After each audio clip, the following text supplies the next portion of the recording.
Good morning, my love muffins. This is Reverend Sue from All Paths to God, recording live from my living room.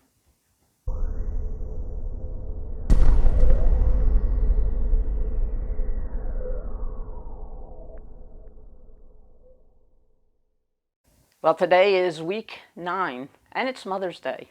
So happy Mother's Day to all you lovely mothers out there. People continue to ask when we'll be opening the church. And again, because our space is standing room only, there's no way for us at this time to practice social distancing. So we're going to continue to connect through our Facebook posts. And we continue to call around and see how people are. And this week we've added the fun and joy of doing drive-by blessings. The prayer ministry has been driving to our congregation members' homes and flashing a "we miss you and we love you" sign and a "bless you" from your prayer ministry, so that we can do a little face-to-face connection with people. And that has been lovely. Know the truth, and the truth shall set us free. Ernest Holmes, the founder of our church and our Positive Living Center, and the author of Science of Mind, gave us a practical explanation of the oneness and the allness and the everywhereness and the goodness of God, and a method to tap into it. In his book, Science of Mind, the first 4 chapters are entitled "The Thing Itself, the Way It Works, What It Does, and How to Use It," which describes the nature of God and what our relationship is to it. If each of those chapters could be summed up in a single word, the thing itself would be love. The way it works would be law. What it does would be life. And how to use it would be believe. Love, law, life, and believe. The thing itself, the presence of God, the essence of God, the love of God, is the mystical part of God. It's the eternal and infinite givingness and grace of God. The way it works, the power, or the law of God, is the obedient servant. It is the creative process. Love is the creator. Law is the creative process. It's the listener and the doer and the maker. What it does, life, is the physical manifestation or expression of God. It's the necessary result and outcome of the love and law of God working in harmony. The thing itself, the way it works, what it does, love, law, life. The creator, the creative process, and creation. How to use it? Believe. Ernest Holmes said that creation is not making something out of nothing.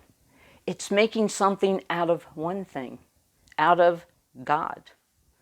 The creator and the creative process are in the creation. They are one.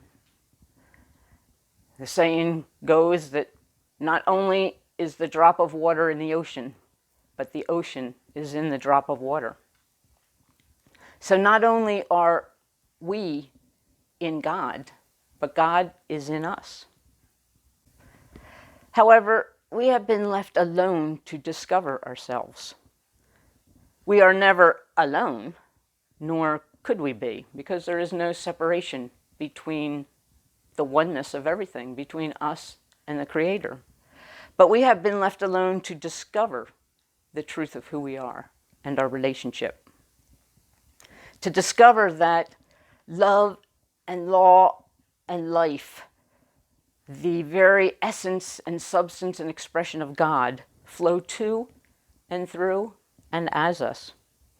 And that we tap into this flow with our consciousness. Consciousness creates, thoughts are things, believe and receive. And Ernest Holmes emphasizes over and over again, we don't believe because this sounds true in theory. We believe because it proves true in practice. This is what hooked me. The very first sermon that I went to, I heard the minister said, don't believe me, put it to the test and decide for yourself. And I've been doing that ever since. It hooked me because I realized we typically hear an idea, especially one that's different than the one we currently have, and we make a judgment, we form an opinion, and then we put all our energy into defending or disputing it. And what I did most of my life is to dispute the belief system in something greater than we are, as defined by many of the organized religions. I remember when my sister Ramya came home from India after being in an ashram with Amma for many, many years.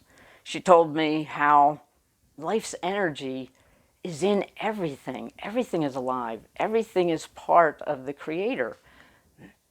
This table is alive. This book is alive. It's all part of living energy. And I remember so immediately going, oh, yeah, right. So the table's going to get up and talk to me or walk away, or that immediacy of our preconceived and limited notions. It is much easier to dispute than it is to test. But this theory, this philosophy, is basically saying we have the power of creation. We have the power to determine our own destiny through our consciousness. This presence and power of God is in us and is at our disposal and is willing and ready and able to serve our ideas. Whatever we can conceive, we can receive. That's like being given a magic wand or given Aladdin's lamp with all the promise and the possibility and the potential that such magic would bring. Wouldn't we want to at least put it to the test? Wouldn't we want to at least do one abracadabra? Do one rubbing of the lamp? Why are we so willing to dispute? To say it's crazy, to say it's fantasy, to say it's wishful thinking, without putting it to the test ourselves to see. So that is our goal, to put it to the test. And how do we do that? Believe. Well, that sounds kind of like putting the cart before the horse, doesn't it? Believe before we have evidence. If we're putting it to the test to see, to gather evidence, so we can determine whether we believe, how do we start out by believing? This is critical in understanding the nature of God and the operation of the law to and through and as us. Because if we don't get to a place where our consciousness does the abracadabra, where our consciousness rubs the lamp, where our consciousness holds the idea that this power is in us, then how can we possibly have it then read that message, take that cue, and flow through us in life, in form, in our circumstances and experiences that surround us? Consciousness creates, thoughts are things. So think the good ones. That's how we test this magnet wand, this law of attraction. I'd love to share the same with my congregation. Scientists say the universe is made up of protons, neutrons, electrons, but they forgot to mention morons. That's what we are, morons. We focus more on the invisible, on the possible, on the greatness that's within, than the limited experience of what the external world is showing us right now. if we're not alone, if we're never separated from the flow of grace and good, we must fill our consciousness and occupy, monopolize our attention with matters of grace and goodness, regardless of what is going on around us. We must focus more on grace and good. And whenever, wherever, whatever causes our focus to stray to other than or less than grace and good, it will then motivate, activate the law in such a way that it brings more of what we don't want to us. So the proper order of horse before cart, principle and practice, and then physical form and evidence is we must believe to receive. Alan Cohen, in one of his books, I really don't remember which one, said there's an old saying in Islam, a revelation through the Prophet Muhammad, that God said, there are 70,000 veils between you and me, but there are no veils between me and you. This is where we're directing our consciousness. We put so many veils over our own soul so that the light and the joy and the truth of spirit is not available to us. Not because it's not there, any more than the sun's not there on a cloudy day, but because we've covered it with lesser and other thoughts and feelings and actions. And we uncover it veil by veil, thought by thought. Ernest Holmes reminds us, when we approach the science of mind in its practical application, we're not suggesting that what we see is not the truth of our experience, but we are suggesting that what we experience is not the truth of who we are. We're not denying material and physical laws and experiences. We're introducing the use of a higher law. That's why, despite what we see in our external world, we're encouraged to judge not by appearances, to not use external circumstances to determine what we think and how we feel and what our actions will be.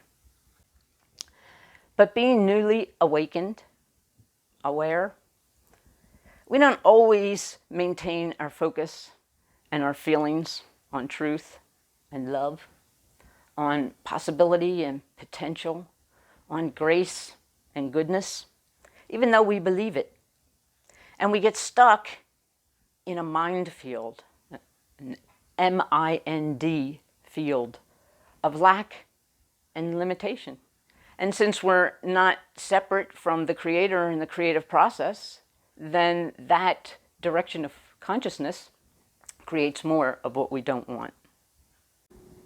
I woke up the other morning to my alarm going off, and all of a sudden had the revelation, we need a spiritual doze button.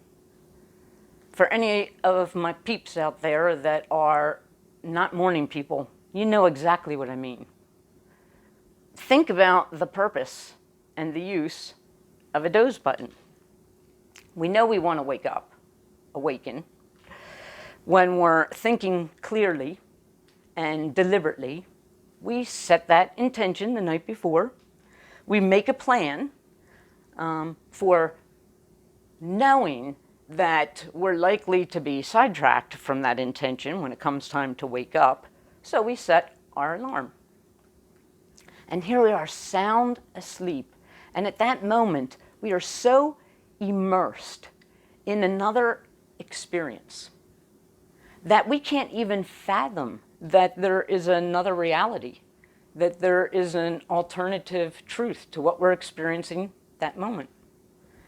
And all of a sudden the alarm goes off and it intrudes into our experience. It interrupts it.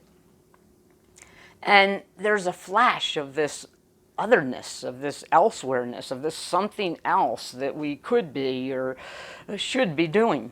And we smack the doze button off and we immediately slip right back in to that total occupation with the dream world. It's more comfortable. It feels truer.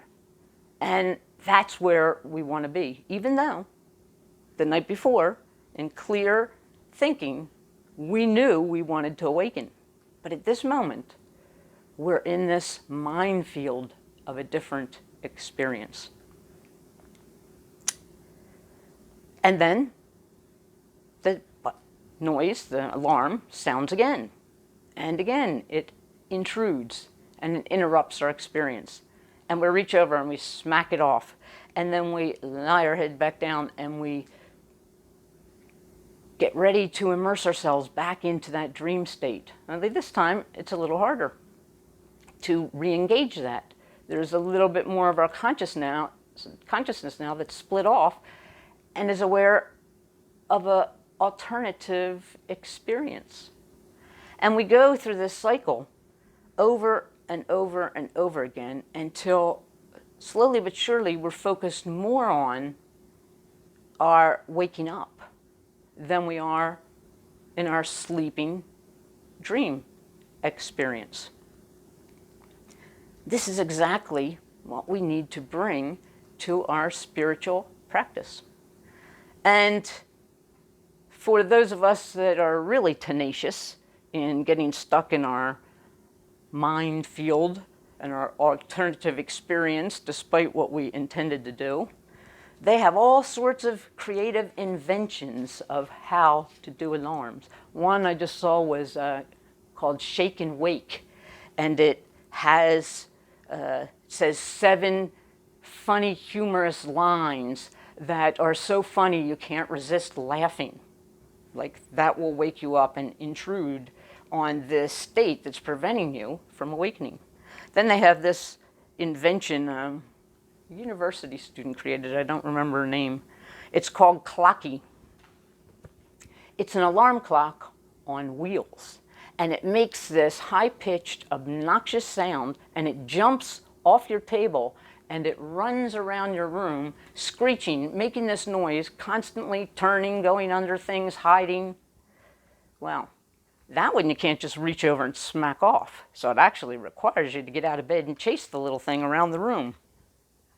That would significantly interrupt and intrude on that dream state that's keeping us from the awakening process that we absolutely intended and wanted. And if that doesn't work for you, they have this flying alarm that you can set it, and the little propeller will launch somewhere in your room and continue to make this high-pitched noise that won't turn off until you put it back into its console. Inventing devices, techniques, interventions that help us honor and achieve and accomplish our genuine desire, our deliberately decided intention. So we need to create some sort of spiritual doze button. And that's your mission this week, my love muffins, if you so choose to accept it. Here's one that I like. It came from another church that started this little program called Thought Watch. And they put it on one wrist, and every time they complain, they switch it to the other wrist to remind them that they don't want to get lost in this consciousness of negativity. And when we go to see Amma, she has these little counters that you turn on, and every time you're positive, in their case, every time you pray or do your mantras, you keep a count because there's a certain number they're always striving to achieve.